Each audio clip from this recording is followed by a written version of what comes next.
أبطال.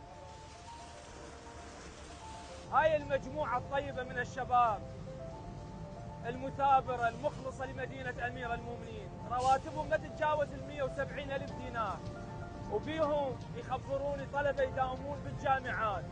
هذول جاي يسوون من عمل جبار.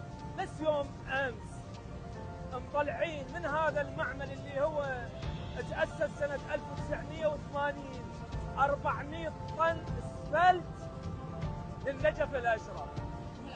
شوف الوجوه المسامرة من أجل النجف. الله يبارك فيكم.